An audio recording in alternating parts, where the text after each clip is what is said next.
ಯಾರಾದ್ರೂ ನಿಮ್ಮ ಬಗ್ಗೆ ಕೆಟ್ಟದಾಗಿ ಮಾತಾಡಿದ್ರೆ ಅವ್ರ ಮೇಲೆ ಬೇಜಾರು ಮಾಡ್ಕೋಬೇಡಿ, ಅವ್ರಿಗೆ ಥ್ಯಾಂಕ್ಸ್ ಹೇಳಿ. ಒಬ್ಬ ರಾಜ ಕುದುರೆ ಮೇಲೆ ಕುತ್ಕೊಂಡು ಹೋಗ್ತಿರ್ಬೇಕಾದ್ರೆ ದಾರಿಯಲ್ಲಿ ಒಬ್ಬ ಸ್ವಾಮೀಜಿ ಸಿಗ್ತಾರೆ. ಆ ಸ್ವಾಮೀಜಿ ರಾಜನ ಹತ್ರ ಏನಾದ್ರೂ ಭಿಕ್ಷೆ ಕೊಡಪ್ಪ ಅಂತ ಕೇಳ್ತಾರೆ. ರಾಜ ಮೊದಲೇ ನಾಸ್ತಿಕ, ಸೊ ರಾಜನಿಗೆ ತಲೆ ಕೆಡುತ್ತೆ. ಅಲ್ಲಿ ಇಲ್ಲಿ ನೋಡ್ತಾನೆ, ಪಕ್ಕದಲ್ಲೇ ಕುದುರೆ ಲದ್ದಿ ಬಿದ್ದಿರುತ್ತೆ. ಆ ಲದ್ದಿ ಎತ್ತಿ ಏನಾದ್ರೂ ಒಂದು ಬೇಕು ತಾನೆ, ಈ ಲದ್ದಿ ತಗೊಳ್ಳಿ ಅಂತ ಹೇಳಿ ಕೊಟ್ಟು ಆ ಸ್ವಾಮೀಜಿ ಕಳಿಸ್ತಾರೆ. ಆ ಸ್ವಾಮೀಜಿ ಇನ್ನಷ್ಟು ವೃದ್ಧಿ ಆಗಲಿ ಅಂತೇಳಿ ಆಶೀರ್ವಾದ ಮಾಡ್ತಾರೆ.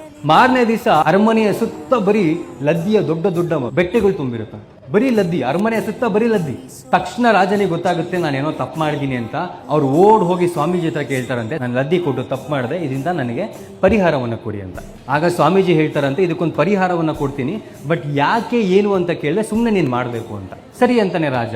ಅವಾಗ ಸ್ವಾಮೀಜಿ ಹೇಳ್ತಾರೆ, ನಿನ್ನ ಪ್ರಜೆಗಳೆಲ್ಲರೂ ಕೂಡ ನಿನ್ನ ಬಗ್ಗೆ ಕೆಟ್ಟದಾಗಿ ಮಾತಾಡಬೇಕು, ಆ ಥರ ಏನಾದ್ರು ಮಾಡುವಂತ. ರಾಜ ಏನ್ ಮಾಡ್ತಾನೆ, ಇಡೀ ರಾಜ್ಯದ ತುಂಬಾ ಅವನ ಬಗ್ಗೆ ಕೆಟ್ಟ ಕೆಟ್ಟ ವಿಚಾರಗಳನ್ನ ಹಬ್ಬವಾಗಿ ಮಾಡ್ತಾನೆ.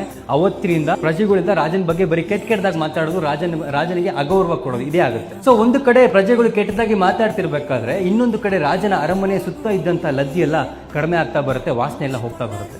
ಆಗ ರಾಜ ಮತ್ತೆ ಸ್ವಾಮೀಜಿ ಹತ್ರ ಓಡೋಕೆ ಹೇಳ್ತಾನಂತೆ, ಸ್ವಾಮೀಜಿ ನೀವು ಯಾಕೆ ಈ ರೀತಿ ಹೇಳಿದ್ದು ನನಗೆ ತಿಳಿಸಿ ಅಂತ. ಆಗ ಸ್ವಾಮೀಜಿ ಹೇಳ್ತಾರಂತೆ, ಇನ್ನ ಬಗ್ಗೆ ಯಾವಾಗ ಜನಗಳು ಕೆಟ್ಟದಾಗಿ ಮಾತಾಡ್ತಿದ್ರೋ ಆ ಜನಗಳು ನಿನ್ನ ಕೆಟ್ಟ ಕರ್ಮಗಳನ್ನೆಲ್ಲ ತಗೊಂಡು ಹೋಗ್ತಿದ್ರು. ಆಡಿದವರ ಪಾಪ ಆಡಿದವರ ಬಾಯಲ್ಲಿ ಅಂತ.